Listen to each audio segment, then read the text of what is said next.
Well, we're going to do something a little bit different today, and we're going to touch on a topic that I was asked to do a video on a couple of times a few months ago, but I've kind of been hesitant to do it because it's an area that's often controversial with FM players and how pure saves can be. But then I've had a little thought to myself. We all play FM in a different way. We all have a different level of realism that we aspire to, and we all do different things to bend the rules of realism within our saves. And quite frankly, as long as you're playing it, you're not hurting anyone, and you're enjoying yourself, it doesn't really matter how many or how few of the rule benders you choose to do. So, what we're going to do today is talk about improving morale in Football Manager. It's a hot topic with those in the forums about you can't do this in a game, it's not realistic.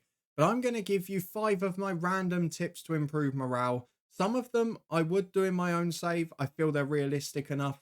Some of them I wouldn't do in my own save, but the tips there for you, and you can choose whether you want to do them and you'll still be happy playing the game.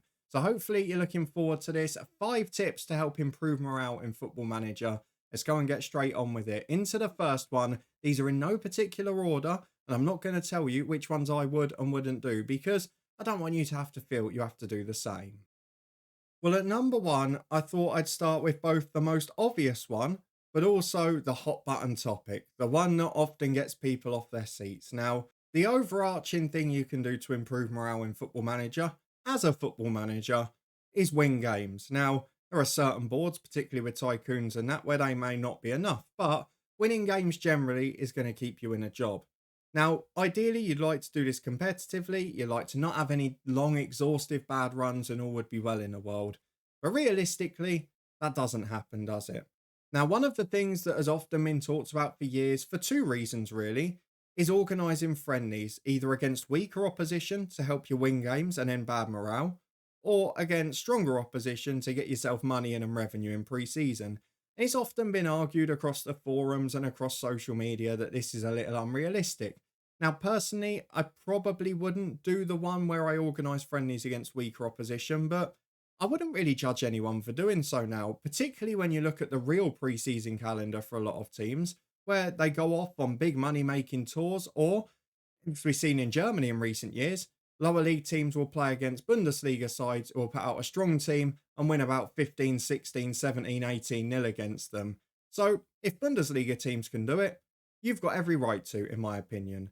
So, there you go. If you want to improve in Football Manager, if you want to get on the end of a bad run, one of those international breaks, one of those little mid season breaks, or even if you get a game postponed due to bad weather at the lower levels, why not find a space to throw in a friendly against weaker opposition? Pick up a win, pick up good morale, or it could go the other way. You could end up not winning that and then be in real trouble. But that's the risk you take. Number two is something that I have banged the drum about for years and years on this channel. We're going to talk about it again, and it links back to a couple of my guides earlier in the season, both for youth development and managing dynamics generally. And that is team bonding training, because tighter social groups make such a difference in Football Manager. If you've got a good squad hierarchy, if you've got great dynamics and a tight knit team with better cohesion, you're going to have better morale generally. You're not going to have as many drifting away from the social group. You're going to have a few more toeing the line at the top of that hierarchy too. And you're just going to have a few less of those little unhappiness problems that often creep up and end up destroying the morale of your team. Again, I'm not going to cover them in too much details because you can find them up in some of those guides in the eye above. But particularly early in your stint at a club, if you can get team bonding training done, if you can get a squad that's cohesive and a social group that is tightly knit, you are going to have a fantastic time. You can group mentoring into that as well, but the team bonding training makes a real difference. And that would be one of my tips for maybe not the instant impact on morale like winning games, but maybe for a longer term, more stable impact on morale. I think that one is crucially important. Let's move on to number three. And I kind of want to switch here between instant hit morale improvements and then longer term ones. So we're going to go back to instant hit here.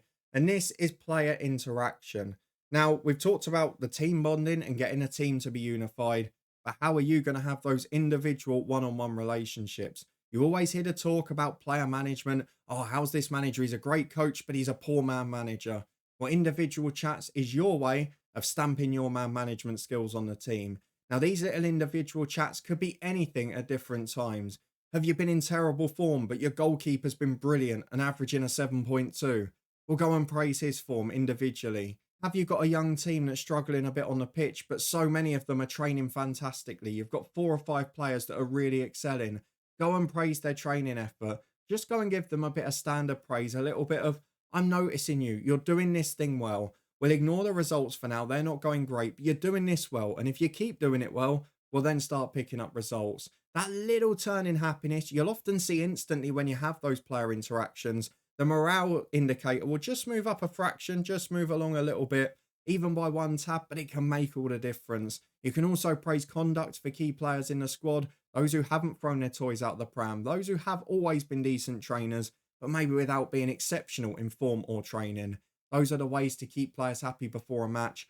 And you know my old favourite, if you've watched my videos for long enough now, the little, I've got faith in you to get back to scoring ways if your striker's gone 5 or more in a drought. Oh, I tell you what, it works so often. Make sure you get him a bit of service the next game and you're going to be absolutely laughing. Player interaction for me, arguably after winning matches, the most important thing in managing morale in Football Manager. And it'll help your attributes in the long term too, for if you do move on to another job. And as promised, when we move on to number 4, we go back to things that maybe require more long-term management rather than instant hits. But some of these things, depending on what they are, you can deal with instantly. And that is resolving unhappiness. Sounds like the obvious thing, doesn't it? You want better morale, you want your squad to be happier? Well, get rid of the unhappy player, sort out their negativity. Seems simple on paper, but there are little tips and little ways you can make that happen, and little ways you can avoid some of the problems occurring anyway. We've talked a lot about managing dynamics, which again, I'm not going to gloss over that bit. The guide is up in the eye above if you want it. But a couple of the ones that you've seen me talk about a lot, whether it be in stream saves over on Twitch or in our long-term stories, are squad status and contractual issues. Now, those of you that have had problems with unhappiness in FM, as I'm sure we all have at times, these two are ones that crop up an awful lot, other than the odd ones you can't really control, like a player wanting a new challenge or wanting to go back to a home country, for example. But squad status is a way of avoiding unhappiness about playing time. What you'll find in Football Manager, and I've mentioned it a couple of times before, is if you go over to your squad to players who generally aren't on the biggest contracts in the world, but are maybe a regular start as your squad players, those who are probably on the fringes of being regular starters, but you've maybe had to give the squad status to get them to stay. On most of those, you can right-click them in the squad screen, you can go to adjust their squad status, and you can move it down one, and normally you won't have any problems. The beautiful thing in Football Manager this year, which I'd recommend they take out for realism in the future, is that if the player's going to become unhappy about it, you get a little red warning from your assistant before you press OK. So you can just cancel it in that instance. But I've always been of the approach that this isn't an unrealistic thing, because if you were managing a squad in real life, you've got a player who, as we've seen in our Southend save, for example, this year, has come through the leagues with us, been a really important part of the squad, but maybe it's just dwindling in comparison of quality to the rest of your team or your new players at the top tier. In those instances, you'd probably want to be honest with them and say, look, we've moved up to a new level. We're getting higher and higher in a league pyramid. I still want you to be part of this club, but you're not quite at the same level as the new players I'm bringing in. And you might now just be an impact sub rather than a regular starter or a squad player. And in a lot of those instances, players will appreciate it, and when they don't, you'll at least know where they stand. They'll say, no, actually, I want to move and play regular football at a lower level, which is fine. Everyone's different. But this is a really good way to resolve some of your unhappiness problems before they arise. Why have players complaining about a lack of football when you can warn them that you're going to get a bit less football this year?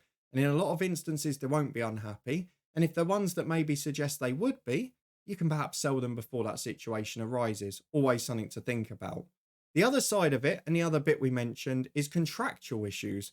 Because one of the things we often see around transfer windows is the big clubs come swarming for your star players. They offer them more money, they express a bit of interest, and then half of your squad becomes unhappy during the windows, and you then lose form and lose morale at those points of the season.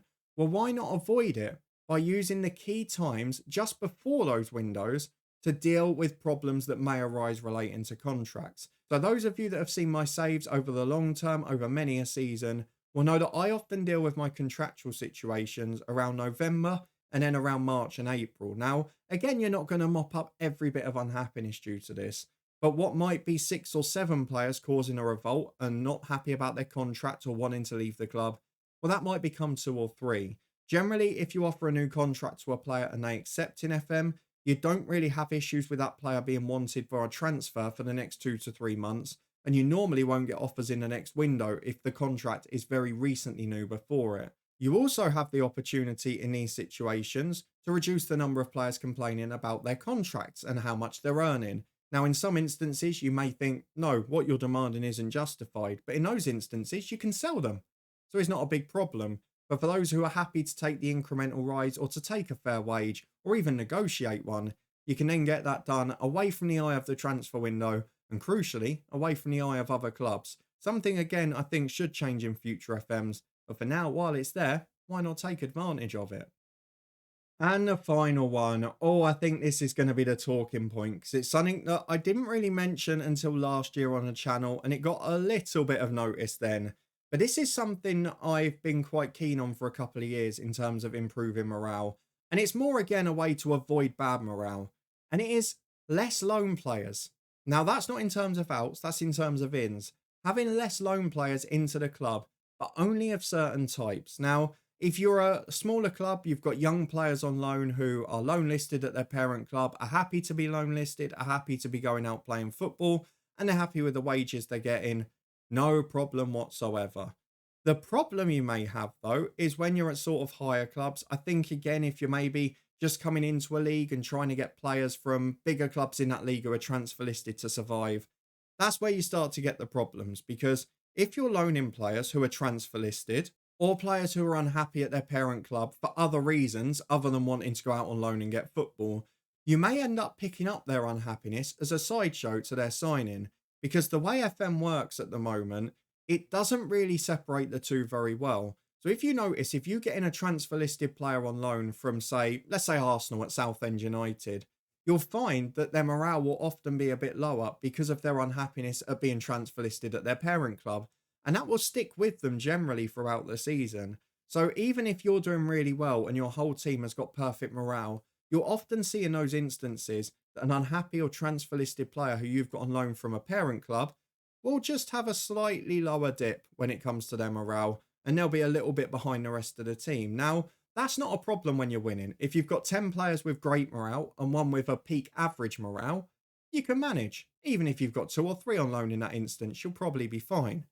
But if you start losing games and you've got 8 of your players who are struggling a bit with confidence and morale, and then you've got 3 players in on loan who can't possibly get the top morale, you are going to be leading to a few problems because you've then only got 8 players you can maximise happiness out of, which is going to make it difficult to turn form around. It's a controversial opinion. It's one that doesn't often get mentioned compared to some of the others we've looked at earlier. It's a strong belief of mine. If you have too many loan players who are in those situations where they're unhappy or perhaps transfer listed and not fully enamoured with their situation overall, even from their parent club, even if it's nothing to do with their loan spell at you, you're never truly going to get happiness out of them. And that is a potential problem for improving your squad's morale. So those are just 5 of my tips to help you improve morale in Football Manager. I hope for the few of you that have requested this over the recent months it is helpful. I know some of them are fairly obvious and I've chucked one controversial one into, and there are a huge number of other tips that I have omitted. You can let me know your favourites down in the comments, but if I'd done all of them, let's be honest, we would have been here for half an hour and none of you want that. So let me know your favourite ones down in the comments below. Let me know how many of the 5 I've mentioned you use. Have you thought about the loan players before? And how many of the other 4 do you use regularly? If you enjoyed this one, please do chuck a thumbs up on it, subscribe and turn that notification bell on for daily FM24 content. The 2 long-term stories continue every day for the rest of FM24, but for now, you can find all the other guides that I mentioned earlier on up in the eye above, as well as a link to those 2 playlists, the Twitch channel and the football podcast with a new EFL season on the way. But for me, morale is one of the most important things to manage in Football Manager, so hopefully this will help you get it right. And if you want a little bit more advice, you can find my guide to managing dynamics as a whole to the side of my head now.